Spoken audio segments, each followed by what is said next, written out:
అందరికీ నమస్కారం. తెలుగు కథామాలకు స్వాగతం. జాజిమల్లి నవల చదువుకుంటున్నాము. రాసిన వారు అడవి బాపిరాజు గారు. ఆంధ్ర మహిళలలో ఆమె సంగీతం అంటే బాలికలందరూ ప్రాణాలు ఇస్తారు. రోజు చదువులయ్యాక పడుకునే ముందర హాస్టల్ భవనంపై మేడ మీద ఉపాధ్యాయునులు బాలికలు చేరి పద్మావతిని పాడమంటూ ప్రార్థిస్తుంటారు. ఆ బాలిక తన మధుర గాంధర్వం వెన్నెలలోనో తారకల కాంతిలోనో మేళనం చేస్తూ ఉంటుంది. ఈ దినం ఆ బాలికలు ఎంతమంది బతిమాలినా పద్మ మళ్ళీ పాడటానికి ఒప్పుకోలేదు. ఏదో కంఠంలో మంట వచ్చిందంది. విసుగు చెంది ఒక్కొక్క బాలిక వెళ్ళిపోయింది. పద్మావతికి ఏదో బాధ వచ్చింది. తన భర్త అంత చక్కని గాయకుడు ఎందుకు కాలేకపోయాడు అనుకున్నది. ఇంతట్లో అతని మూర్తి తన మనసులో ప్రత్యక్షమైంది.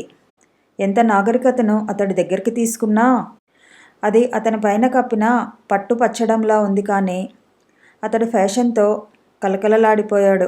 అతని కంఠం ఉరుములా ఉంటుంది. అతని దేహం నల్లరాతితో చెక్కిన విగ్రహంలా ఉంటుంది. అతడు బుష్కోట్లు ధరించిన పట్టులాల్చీలు తొడుక్కున్నా అతని దుస్తులు ఏమాత్రం శృతి కలియలేదు. ఈ సంగీత దర్శకుడు ఎంత అద్భుతంగా పాడాడు. తమ తోటలోని పూలన్నీ ఒక్కసారి పరిమళాలు వెదజల్లినట్లయింది కదా. అది మనిషిని కంఠం కాదు, దేవతల కంఠం. ఆమె మంచం మీద వాలిపోయి వెక్కి వెక్కి ఏడ్చింది. ఆ సమయంలో అందరు బాలికలు నిద్రపోయేది, చదువుకునేది గమనించడానికి వరండాలో తిరుగుతున్న వసతి గృహాధికారిని కిటికీలో నుండి చూచి పద్మావతి ఏదో బాధపడుతున్నట్లు గ్రహించింది. తలుపు తీసి ఉండటం చేత ఆమె చల్లగా పద్మావతి గదిలోకి వచ్చి ఆ బాలిక ప్రక్కనే మంచం మీద కూర్చుని పద్మ మీద చేయి వేచి, పద్మ, ఏమిటిది, ఈ పాటికి నిద్రపోతూ ఉంటావు అనుకున్నాను, వంట్లో బాగాలేదా అని ప్రశ్నించింది. ఆ అధికారిని పేరు శ్రీమతి కరుణామయి. హాస్టల్లోని బాలికలందరూ ఆమె బిడ్డలు. తన తీయని కంఠంతో మెల్లగా మాట్లాడుతూ బాలికల మనసులు గ్రహించి వారిని కంటికి రెప్పల్లా కాపాడుకుంటూ ఉంటుంది. శ్రీమతి గారంటే బాలికలందరూ ప్రాణాలు అర్పిస్తారు. ఆమెతో తమ సంతోషాలు, ఆశయాలు, కష్టాలు చెప్పుకుంటారు. ఎవరికైనా ఏ కాస్త జ్వరం వచ్చినా ఆవిడ వారి ప్రక్కన ఉండాలని గోల పెడతారు. శ్రీమతి అంత తీయగా తన్ను ప్రశ్నించగానే ఆమెకు మరీ దుఃఖం ఎక్కువైంది. గబుకున పద్మతలను శ్రీమతి ఒళ్ళో పెట్టి వెక్కి వెక్కి ఏడ్చింది. ఎందుకా బాల అలా ఏడుస్తున్నదో శ్రీమతికి ఏమి తెలుస్తుంది? కానీ పద్మకు నరాల జబ్బు వచ్చి ఆరోగ్యం చాలా చెడిపోవటం చేత భర్త ఆమెను ఆంధ్ర మహిళా సభ విద్యాలయంలో చేర్పించారు. ఆ జబ్బు ఇంకా పోలేదు అని అనుకుంది. చదువు వస్తుంది, ఆమె ఆరోగ్యము పూర్తిగా కోలుకుంటుంది అని కదా ఆమెను తమ విద్యాలయంలో చేర్పించి హాస్టల్లో ప్రవేశపెట్టించినాడు ఆయన. కానీ నరాల జబ్బు తగ్గినా ఎన్నాళ్ళకో గానీ పూర్తిగా వదలదు. అందుకని పద్మ ఏడుస్తున్నదనుకొని శ్రీమతి నెమ్మదిగా ఆ బాలికను అనునయించ ప్రారంభించినది. ఏమి పద్మ, ఈ స్వాతంత్ర మహాయుగ ప్రారంభంలో భారతీయాంగనలు తమ మహోత్తమ కర్తవ్యం నిర్వర్తించడానికి సిద్ధంగా ఉండవద్దు? పద్మావతి మౌనం. మనం ధైర్యం వహించి బాధ్యతలు గుర్తించి నిజమైన శాంతి దేవతలమై మగవారికే దారి చూపించవలసి ఉన్నది కదా. పద్మావతి తల ఊపింది. అనేక మంది బాలికలు ఎంత చదువుకున్నా జ్ఞాన విదగ్ధ మూర్ఖత్వం వదలలేక వారి దగ్గర వీరి మీద, వీరి దగ్గర వారి మీద నేరాలు చెబుతూ తగాదాలు పెంచుతుంటారు. 30 ముళ్ళు ఇముడుతాయి, 3 కప్పులు ఇమడవు అన్న సామెత 300 రెట్లు నిజం చేస్తున్నారు. అందుకు కారణం తమ సహజమైన స్త్రీత్వం దగ్ధం చేసుకొని మగవారి సుగుణాలు అలవాటు చేసుకొనలేక మగరాయులలా సంచరిస్తూ ఉంటారు. మగవారు మాత్రం ఉత్తమంగా సంచరిస్తున్నారా పిన్ని గారు? ఆనాటికి ఈనాటికి మగవాళ్ళలో మార్పు ఏమీ రాలేదు తల్లి. పనివేడి తగ్గగానే వారికి భామ వేడి కావాలి. ఉత్తమమైన ఉద్యమంలో చటుక్కుని చేరుతారు. తీవ్రంగా పట్టుదలతో పనిచేస్తారు. జయమో అపజయమో తేలగానే చెప్పబడిపోతారు. గాలిపైన రబ్బరు బుడగల. అది సరసమైన పోలిక తెచ్చావు. విజయమే సంభవిస్తే వాళ్ళ ఆత్మ బలిభావం ఎగిరిపోయి స్వలాభాపేక్ష, స్వకుల పరాయణత్వము, స్వీయ యశోకామత్వము ఉద్భవిస్తాయి. 30 మంది 300 ముఠాలవుతారు. దేశాన్ని గంగలో దింపుతారు. మన ఆంధ్రదేశ వ్యవహారాలన్నీ అలానే ఉన్నాయి కదండి అక్క. నిజం చెప్పావు. ఇంక మనము అలానే సిద్ధమైతే. ఆడవాళ్ళు దేవతల బిడ్డలా అండి? వారికి అధికారం చేతికి వస్తే మీరన్నట్లు గర్వాలు ఆకాశం అంటుతాయేమో. అప్పచెల్లెళ్ళ కన్నా ఎక్కువగా స్నేహంగా ఉన్న స్త్రీలు ఒకరినొకరు భరించలేనంత విరోధం వహిస్తారు. అందులోనూ నిజం ఉంది. అయినా ఆడవాళ్ళు కూడా ఎక్కువగా జాతీయ జీవనంలో పాలు పంచుకోవాలి. ఆ విధంగా పద్మావతిని ఊరడింపజేసి శ్రీమతి వెళ్ళిపోయింది. పద్మావతికి ఏదో వర్ణనాతీతమైన శాంతి కలిగి దిండుపైన తలవాల్చింది. ఆ మరుక్షణంలో నిద్రాదేవి ఆమెను తన ఒడిలోకి గాఢంగా ఒదిగించుకున్నది. సంగీత దర్శకుడు రాధాకృష్ణ స్వయంగా తన గురువుగారైన నరసింహమూర్తి మాస్టర్ని వెంకట్రావు గారింటికి చేర్చాడు. వారి ఇంటికి వెళ్ళేటప్పటికి బుచ్చి వెంకట్రావు హాల్లో ఎలక్ట్రిక్ దీపం వెలుతురున పేపర్ చదువుకుంటున్నాడు. మేస్టారు రావటం ఆలస్యం చేశారే, పద్మ కులాసాగా ఉంది కదా అని బుచ్చి వెంకట్రావు నరసింహమూర్తి మాస్టర్ను పలకరిస్తూ బుచ్చితో వచ్చిన రాధాకృష్ణ వైపు తేరిపారా చూచాడు. ఆ చూపులలో ఎవరయ్యా ఈ అతిపట్నం వాసంవాడు అన్న ప్రశ్న స్పష్టంగా మూర్తించింది. ఏమీ లేదు, ఈయన రాధాకృష్ణ, చాలా పేరు పొందిన సంగీత దర్శకుడు. నాతో పాటు మా గురువుగారి దగ్గర సంగీతం నేర్చుకున్న వెంకటరత్నం శిష్యుడు. నా దగ్గర కొంతకాలం శిష్యరికం చేశాడు. ఇతనిది బాపట్లలే, చటుక్కున సముద్రం ఒడ్డున కలుసుకున్నాం అని నరసింహమూర్తి మాస్టరు తొందరగా జవాబు చెప్పినాడు. అలాగా, చాలా సంతోషం అంటూ లేచి బుచ్చి వెంకట్రావు రాధాకృష్ణ చేతిని స్పృశించి కరచాలనం చేశాడు. రాధాకృష్ణ చేయి నెప్పెట్టింది. ఆరు ఉద్దండపిడిగా చెయ్యి కాస్తైతే ముక్కలై ఉండును. ఎంత బండగా ఉన్నాడు. అందుకనే ఆ నీలి కలువ పువ్వులాంటి ఆ అందమైన బాలిక అంత బాధపడుతున్నట్లు కనబడింది అని అనుకున్నాడు రాధాకృష్ణ. బుచ్చి, కూర్చోండి రాధాకృష్ణ గారు, మిమ్మల్ని కలుసుకోవటం చాలా ఆనందంగా ఉంది. మా ఆవిడ చాలా గొప్ప సంగీత పాఠకురాలు అంటారు మా నరసింహమూర్తి మాస్టారు. మీరు వినాలి, మీ అభిప్రాయం చెప్పాలి. నరసింహమూర్తి, అదేనయ్యా వస్తూ అనుకున్నాము. రాధాకృష్ణ సంగీతం నువ్వు విని తీరాలి. ఏమయ్యో రాధాకృష్ణ, మా బుచ్చి వెంకట్రావుకు సంగీతం అంటే ప్రాణం. రాధాకృష్ణ, అవును, ఆయన్ని చూడగానే గ్రహించవచ్చును. ఆయన కళాహృదయం ఈ హాలును చూడగానే గ్రహించవచ్చును. నరసింహమూర్తి, ఈ రోజుల్లో డబ్బున్న ఒక్క పెద్ద మనిషి ఒక్క కళాపూర్ణమైన బొమ్మను కొనుక్కొని తన ఇల్లు అలంకరిస్తున్న పాపాను పోతున్నాడటండి. రాధాకృష్ణ, ఈ రోజులలో లలిత కళలు నేర్చుకోవటం ముష్టి ఎత్తుకోవడానికే. జమీందారుల వారిని శతాబ్దం నుంచి వచ్చిన సంస్కృతి ప్రీతి చేత కళావేత్తలను పోషిస్తూ వచ్చారు.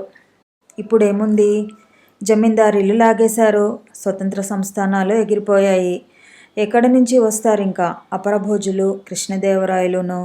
బుచ్చి, జమీలు అవి పోవలసిందే అనుకోండి, కానీ లక్షలు ధనం ఆర్జించే ధనస్వాములకు ఏం పోయే కాలం వచ్చింది చెప్పండి. నరసింహమూర్తి, ఈ దేశంలో ప్రభుత్వం కులతత్వ ప్రభుత్వం. తక్కిన దేశోద్ధారక ప్రణాళికలన్నీ కులతత్వ రాక్షసి కడుపులో ప్రాణాయ స్వాహ అయిపోతున్నాయి. రాధాకృష్ణ, ధనస్వాములకు కలలెందుకండి, సంగీతం పాడే బాలిక మీద ఎక్కువ మోజు. అందుకనే సినిమా అని కంపెనీలు పెడుతూ ఉంటారు. అలా పెట్టడం మాబోటి వారికి లాభమే అనుకోండి. లేకపోతే ఎంతోమంది చిత్రకారులు, గాయకులు మాడిపోవలసిందే కదా. బుచ్చి, నేనింతవరకు కొంచెం కళావేత్తలు అనుకున్న వారి సలహాతో 1 డజను మంచి బొమ్మలు కొన్నాను రాధాకృష్ణ గారు, రండి చూద్దురు గాని. రాధాకృష్ణ, మొత్తం ఏమాత్రం అయి ఉంటుందండి. బుచ్చి, 1500 ఖర్చయ్యాయి. కానీ అంత విద్య సంపాదించుకొని అలా అందంగా బొమ్మలు వేస్తే 100, 150 వారిని ఏం పోషిస్తాయి చెప్పండి. రాధాకృష్ణ, చూడండి, మా సినిమా వారు లక్షలు సంపాదిస్తారు. ఒక్క బొమ్మ కొన్న డైరెక్టర్ కానీ, తార కానీ, తారకుడు కానీ ఉన్నారా? ఒక్క రామబ్రహ్మం గారు తప్పబుట్టాడు, మహానుభావుడు. నరసింహమూర్తి, ఏమనుకుంటే ఏం లాభం, ప్రభుత్వం ప్రజారాజ్యం అంటారు. ప్రజలకు కళ కావాలి కదా. ఆ కళను ప్రదర్శనశాలలుగా ఏర్పాటు చేయాలి ప్రభుత్వం. ఈ ప్రజాప్రభుత్వాలకు మాటలు జాస్తి, చేతలు నాస్తి. బుచ్చి, ఎప్పుడండి మీ సంగీతం మేము వినటం. రాధాకృష్ణ, నా కారు పంపిస్తాను. నరసింహమూర్తి, మా కారు మీదే వస్తాములే, నీకు ఎప్పుడు వీలో అప్పుడే వస్తాము. మా అమ్మాయిని తీసుకువస్తాము. రాధాకృష్ణ: రేపు రాత్రి 8 గంటలకు రండి. మా ఇంట్లోనే మీ భోజనాలు. మళ్ళీ కాదనకండి. మాకు కులం తేడాలు లేవండోయ్ బుచ్చి వెంకట్రావు గారు. బుచ్చి: నాకు ఆ విషయంలో ఎవరినీ ఏమీ ఇబ్బంది పరచకూడదని నియమం. రాధాకృష్ణ: మా ఆవిడ ఒక నాయరమ్మాయి. సంగీతానికి నాట్యానికి నాకు శిష్యురాలైంది. ఆ తర్వాత భార్య అయింది. కానీ మన బ్రాహ్మణుల కన్నా ఆచారాలే. మాంసం చూడలేదు, చేపవాసనే గిట్టదు, కోడిగుడ్డు కూడా పడదు. బుచ్చి: మాకు ఈ మాస్టారు పుణ్యమా అని చప్పటి భోజనమే అలవాటైంది. రాధాకృష్ణ: కాబట్టి తప్పకుండా రేపు రావాలి. మీ ఫోను నెంబర్ ఇవ్వండి, ఫోనులో జ్ఞాపకం చేస్తాను. సెలవు. నమస్కారం మాస్టారు. రాధాకృష్ణ సెలవు పుచ్చుకుని వెళ్ళిపోయాడు. రాధాకృష్ణ ఇంటిలో బుచ్చి వెంకట్రావు, పద్మావతి, నరసింహమూర్తి, రాధాకృష్ణ భార్య సుశీల చేరారు. నాయరు వంటలో పండితుడు. మధురమైన మలబారు శాకాహార భోజనము, పిండి వంటలు వడ్డించగా భోజనాలు పూర్తి చేసి తాంబూలాలు వేసుకుంటూ లోని హాలులో కూర్చున్నారు. రేడియో చక్కని సంగీతం పాడుతున్నది. పద్మావతి: ఇప్పుడు వచ్చే సంగీతం అంతా వట్టి కాఫీ హోటల్ సంగీతం మాస్టారు. నరసింహమూర్తి: అవునమ్మా అవును. ఎవరికి కావాలి ఉత్తమమైన కర్ణాట బాణీ? రాధాకృష్ణ: ఉత్తమమైన ఉత్తరాది బాణీ కూడా ఉత్తరాది వారికే అక్కరలేకపోతోంది. సుశీల: నాకు మాత్రం ఈనాటి సంగీతం చాలా అందంగా ఉంటుంది. బుచ్చి: కొన్ని ఉత్తరాది సినిమా పాటలు సురయ్య పాడినవి, కనన్ బాలా పాడినవి, లతా మంగేష్కర్, షంషెడ్ బేగం పాడినవి చాలా ఇష్టం నాకు. అలాగే సైగల్, పంకజ్ మల్లిక్, వసంత దేశాయిలు నాకు ఇష్టం. అక్కడి నుంచి అందరూ రాధాకృష్ణ గాంధర్వ మందిరానికి పోయారు. అక్కడ రాధాకృష్ణ మేళం వారు అంతా సిద్ధంగా ఉన్నారు. రాధాకృష్ణ తన భార్యను, 3 అతిథులను అక్కడ ఉన్న సోఫాలపై కూర్చోబెట్టి తాను వెళ్ళి తన మేళ వాయిద్యాల వారి మధ్య తన దర్శకాసనంపై అధివసించాడు. అక్కడి నుంచి అతడు గంభీరమైన తన కంఠం ఎత్తి 4 పాటలు పాడాడు. ఆ తర్వాత సుశీల వెళ్ళి రాధాకృష్ణ పక్కన కూర్చుని 2 మలయాళపు పాటలు, 1 తెలుగు పాట పాడింది. నరసింహమూర్తి మాస్టారు ఆనందంతో చప్పట్లు కొట్టి, చాలా ఆనందంగా ఉందయ్యా. ఇంకా మా అమ్మాయి పద్మావతి పాట వినాలి నువ్వు. అమ్మా ఏది, ఒక పాట వినిపించు. రాధాకృష్ణ: 1 ఫిడేలు, మృదంగము మాత్రమే మేళం. నా ఫిడేలు తెచ్చుకున్నాలే, దానితో నేనే వాయిస్తాను అన్నాడు. పాడు పద్మ, భయమేమిటి, అంతా మనవాళ్లే అని బుచ్చి వెంకట్రావు భార్యను కోరాడు. పద్మావతి శృతి చూచుకొని తన గురువు అందివ్వగా నెమ్మదిగా రాగం ప్రారంభించింది. 2-3 సార్లు భయం చేత శృతి తప్పింది. కానీ వెంటనే అందుకుంది. నెమ్మదిగా తనకిష్టమైన ఆ తోడి రాగం సాగించింది. ఆ రాగంలో తన వర్ణంలోనికి ప్రసరించింది. ఆ వెంటనే త్యాగరాజ కృతి అందుకుంది. ఆ కృతికి సరిపడిన స్వరకల్పన వికాసంతో ఆ పాట పూర్తి చేసింది. అంతా 15 నిమిషాలు పట్టింది. ఆ పాట పాడినంతసేపు అందరూ మంత్రముగ్ధులై విన్నారు. రాధాకృష్ణకు ఆ పాట వింటూ ఉంటే తాను ఒకనాడు సందర్శించిన ఉదకమండలం ప్రకృతి దృశ్యం ప్రత్యక్షమైంది. ఒత్తుగా వివిధములైన ఆకుపచ్చని రంగుల చెట్లు నిండి ఉన్న కొండచరియలు, చిన్న సెలయేళ్ళు, చెరువులు, లేళ్లగుంపులు, పువ్వులు, నెమళ్ళు, పక్షులు, మేఘాలు ఒక మహాశృతిలో స్వరాలై దర్శనమిచ్చినట్లు అతనికి తోచింది. ఆ కంఠం అంత అమృతమయమని అతను కలలోనైనా అనుకోలేదు. ఆ బాలిక, ఆమె గానము చంద్రమూర్తి చంద్రిక అయి అతనికి ఎదుట లోచనగోచరమైనట్లయింది. ఆమె వెంటనే రాగమాలికతో కస్తూరి తిలకం అన్న శ్లోకం పాడింది. శ్రీకృష్ణ భగవానుడు నీలమేఘశ్యామల కాంతిపూర్ణుడై, కోటి సౌందర్యరాజిత హసాంచిత వదనుడై సదస్సులందరికీ గాంధర్వ రూపంలో ప్రత్యక్షమైనట్లు అనిపించింది. క్షేత్రయ పదం ఆ వెంటనే ఎత్తుకున్నది. నరసింహమూర్తి ఆనందం వర్ణనాతీతం. అతడా ఆనందంతో అచేతనుడవుతూ తన ఫిడేలుని వాయించడం మానుతూ ఉండేవాడు. మేళం వారు ఆ పరమ సౌందర్య గాంధర్వం వింటూ శిల్పాలే అయిపోయినారు.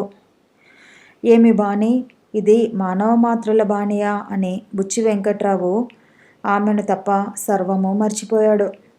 సుశీలాదేవి కనురెప్ప వేయని అమనిషత్వంతో పద్మావతిని చూస్తూ ఆమె గాంధర్వంలో మేళవించిపోయింది. ఇవన్నీ 1 గంట పట్టాయి. పద్మావతి పాట చాలించి అక్కడే తల వంచుకొని కన్నుల నీరు కారిపోగా వెక్కి వెక్కి ఏడవటం ప్రారంభించింది.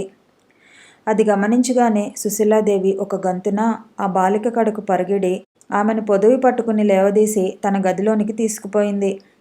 అక్కడ ఆమెను ఒక సోఫాపై కూర్చుండబెట్టి తాను ఆమె పక్కన కూర్చుండి, అంత సిగ్గైతే ఎలా అమ్మా అని తెలుగులోనే మాట్లాడుతూ, నీ సంగీతం దా నేను వర్ణించే శక్తి చాలదే, జన్మకోసారి కూడా ఇంద మాదిరి పరమ సౌందర్య స్వరూపమైన సంగీతం దొరుకునో ఏమో అని అన్నది.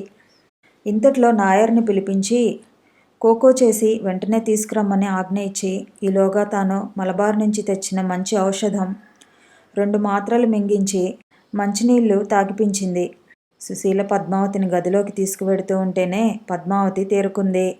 మందు బాగా పనిచేసింది. కోకో పద్మావతిని పూర్తిగా మామూలు మనిషిని చేసింది.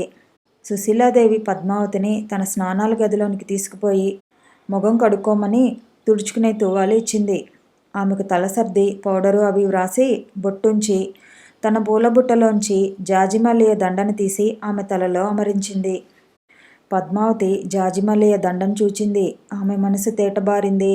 ఆ దండతో తన తలను అలంకరించిన సుశీలను పద్మావతి సిగ్గుతో పలకరిస్తూ ఇంగ్లీషులో, వదినా, ఈనాటి నుంచి మనమిద్దరం ప్రాణ స్నేహితులం సుమా అంది. సంగీత దర్శకుడైన రాధాకృష్ణ ఇంట్లో పద్మావతి సంగీత ప్రదర్శనమైన కొద్ది రోజులకు ఒక సాయంకాలం పద్మావతి స్నేహితురాండ్రతో చీనా బజారుకు వెళ్ళింది. ఫేస్ పౌడరు, తిలకాలు, సబ్బులు అలాంటివన్నీ కొనుక్కుందామని వారి ఉద్దేశం. హాస్టల్కు కావలసిన సరుకులు కోత్వాల్ సావిడిలో కొనటానికి వసతి గృహాధికారిని శ్రీమతి కరుణామయ్య గారు వస్తూ ఉంటే వారితో ఈ బాలికలందరూ వచ్చినారు. అచ్చట ఒక కొట్టులోకి ఎగబడి ఏవో రంగురంగుల చీరలు, రవికల గుడ్డలు బేరం చేస్తున్నారు. అక్కడికి రాధాకృష్ణ, అతని భార్య సుశీలాదేవి చక్కా వచ్చారు. నమస్కారం పద్మావతీదేవి గారు, చీరలు కొంటున్నారా ఏమిటి అంటూ సుశీల పద్మావతి తక్కిన బాలికలు ఉన్న చోటికి వచ్చింది. నమస్కారం సుశీలాదేవి గారు. అదిగో రాధాకృష్ణ గారు కూడా వచ్చారు. నమస్కారం రాధాకృష్ణ గారు. వీరందరూ మా సభా పాఠశాలలో చదువుకుంటున్నారు. వీరు కరుణామయ్య గారు, మా హాస్టల్ అధికారిని. అక్కగారు, వీరు రాధాకృష్ణ గారు, వీరు వారి భార్య సుశీలాదేవి గారు. ఈమె మలయాళీలు, రాధాకృష్ణ గారు తెలుగువారు. ఎంతో ప్రసిద్ధి పొందిన సంగీత దర్శకులు అని తొందరగా మాట్లాడింది. పద్మావతి మోము ప్రఫుల్లమవటము, ఆమె కళ్ళల్లో కాంతి శ్రీమతి చూసింది. శ్రీమతి కరుణామయ్యకి ఏమి బుద్ధి పుట్టిందో కానీ సుశీలను చూచి, ఏమండి సుశీలాదేవి గారు, మీరు తెలుగు బాగా మాట్లాడుతున్నారే, కొంచెం మలయాళీ యాస ఉందనుకోండి, మీరు తప్పక మా ఆంధ్ర మహిళా సభలో మెంబర్ కాకూడదా అని అడిగింది. సుశీల, తప్పక చేరుతానండి, రేపో ఎల్లుండో వీలు చేసుకుని వస్తాను. కరుణామయి, మీరు మీ భర్తగారి చేత మా సభలో 15 రోజుల తర్వాత జరిగే సభలో సంగీతం పాడించాలని ప్రార్థిస్తున్నాను. రాధాకృష్ణ, మా గృహలక్ష్మి గారిని ప్రార్థించనక్కర్లేదు కరుణామయీ దేవి గారు, మీరు ఎప్పుడు వచ్చి పాడమంటే అప్పుడు వచ్చి పాడటానికి సిద్ధం. పద్మావతి, తప్పక రండి రాధాకృష్ణ గారు. ఆ సందర్భంలో సుశీలాదేవి గారు కూడా పాడతారు.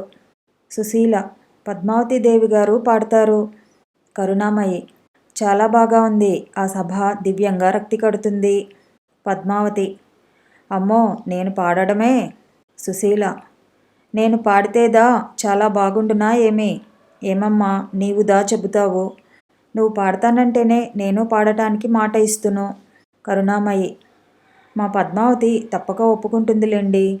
రాధాకృష్ణ, పద్మావతీదేవి గారి గురువుగారు నాకు కొంతకాలం గురువుగారు సుమండి. మా గురువుగారు నరసింహమూర్తి గారు ఫిడేలు వాయిస్తారులేండి. పద్మావతి, మా మాస్టర్ అనుమతి పుచ్చుకోవద్దా రాధాకృష్ణ గారు? రాధాకృష్ణ, ఆయన అతి సంతోషపడతారు. ఇంతట్లో చీరల బేరం సాగింది. సుశీల మంచి చీర ఒకటి తీసి, ఇది కొనుక్కో పద్మావతి వదిన, నీకు ఇది బాగా ఒప్పుతుంది అన్నది. ఆ చీర కరుణామయ్యకి నచ్చలేదు. అది అతి నవీన విధానంగా ముందు కుచ్చులకు వచ్చే భాగం ఎంతో పెద్ద లతలతో తక్కిన చీర రంగును భేదంగా ఉన్న రంగుతో ఉంది. చీర అతి పల్చన. అలాంటి చీరలు కొందరు సినిమా తారలు, పెద్ద ఉద్యోగస్తుల తనయలు కడుతున్నారు. అయినా పద్మావతి అలాంటి చీర కట్టుకుంటే తన మనసు ఏ ఏ రీతిలో ప్రవహిస్తుందో అని కరుణామయ్య అనుకున్నది. ఒక్కొక్క రకం మనఃప్రవృత్తి కలవారు ఒక్కొక్క రకం చీరను రంగును ఎన్నుకోవడం ఉంది. ఒక్కొక్కప్పుడు ఒక్కొక్క చీర ఒక విచిత్రమైన లతలు నేత రంగులు కలిగిన బ్లౌజు స్త్రీలలో ఒక్కొక్క మార్పు కలుగజేస్తుంది అని కరుణామయ్య అనుకున్నది. ఆ చీర కొనవద్దని చెబుదామని 2 మార్లు అనుకున్నది. నాలుక చివరి వరకు మాట వచ్చింది. తాను మాట అంటే పద్మావతి అది రాజాజ్ఞగా పరిపాలిస్తుంది. నిజమే, కానీ లోన ఎంతో బాధపడుతుంది. ఎవరి జ్ఞానం వారే సంపాదించుకోవాలి కదా అని నిశ్చయానికి వచ్చి కరుణామయ్యి మాట్లాడక ఊరుకుంది. పద్మావతి ఆ చీర కొనుక్కుంది. తక్కిన బాలికలకు చీరలు రవికెల గుడ్డలు ఏరుతూ కరుణామయ్యి బాలికలు ఆ పనిలో నిమగ్నమయ్యారు. సుశీల, రాధాకృష్ణ, పద్మావతి షాపులో నుంచి వీధిలోనికి వచ్చి అక్కడ ఉన్న వారి కారులో కూర్చున్నారు. సుశీల తన కారు నడుపుకుంటుంది. నువ్వే కారు నడుపుతావా ఏమిటి వదినా? పద్మావతి సుశీలను అడిగింది. అవును, ఇది నా కారు. మీ అన్నగారికి వేరే కారు ఉంది. నా కారు ఇంకోరు నడిపేందుకు అవసరం లేదు అని సుశీల పకపకా నవ్వుతూ జవాబు చెప్పింది. రాధాకృష్ణ చూపులు ఇంతవరకు పద్మావతి పైనే ఉన్నాయి. అతడు సిగరెట్ మీద సిగరెట్టు ఊదేస్తూనే ఉన్నాడు. ఆ అమ్మాయి దేహ విన్యాసము అతన్ని విపరీతంగా ఆకర్షించింది. శిల్పశాస్త్రరీత్యా ఇంత మనోహరమైన శరీరం ఈ లోకంలో ఉండదు అని అతడు అనుకున్నాడు. ఆ రూపానికి తగినట్లు మోము. ఆ మోము సౌందర్యంలో ఆర్యజాతి వారి రేఖలు ఉండకపోవచ్చుగాక. ఆ చామన ఛాయ ఎంత ఒప్పిందో, ఆ దేహం ఎంత స్నిగ్ధంగా ఉన్నదో. స్వచ్ఛమైన రంగు ధనము సంపద రాగానే రంగు కూడా వచ్చింది. వీళ్ళు మాంసాదులు తినటం మానివేశారట. దానివల్ల మానసికంగా కూడా మార్పులు వస్తాయి కాబోలు. ఆ బాలిక కళ్ళు విశాల సోగలై వెన్నెల కాంతులు పొదువుకొని ఉన్నాయి. చామన్ ఛాయ కలవారిలో ఇంత అందం ఉంటుందని అతడు ఇంతవరకు ఊహించుకోలేదు. అలా అతని ఆలోచనలు ప్రవహించిపోతున్నవి. ఆర్ద్రత కలిగిన అతని చూపులు తనపై పూర్తిగా ప్రసరించిపోవటం పద్మావతి గ్రహించింది. అతని హృదయంలో తన్ను గురించిన ఏవో ఆలోచనలు గుబాలించుకుంటున్నాయని ఆమె ఊహించుకుంది. ఇంత పేరు పొందినవాడు, ఇంత గాయకుడు తానంటే సమ్మోహపడటం తనకెంతో గొప్ప అనుకుంది. ఆమెకు ఏదో పట్టరాని ఆనందం కలిగింది. మీరు మా వదిన పాడేటట్లయితే నేను పాడతానండి రాధాకృష్ణ గారు అని చటుక్కున పద్మావతి అన్నది. రాధాకృష్ణ చకితుడై, ఏమిటి? చాలా బాగుంటుంది. ఆ రోజు మన వాళ్ళందరికీ దివ్యమైన సంగీతపు పిండి వంటలతో విందు చేద్దాము అన్నాడు. ఇంతట్లో కరుణామయ్యి తక్కిన బాలికలు పైకి వచ్చారు. పద్మావతి వారందరితో కలిసి ఆంధ్ర మహిళా సభకు వెళ్ళిపోయింది. కథ కొనసాగుతుంది. మళ్ళీ కలుసుకుందాము. ఈ వీడియో నచ్చితే లైక్ చేయండి, షేర్ చేయండి, కామెంట్ చేయండి, ఛానల్ని సబ్స్క్రైబ్ చేయండి.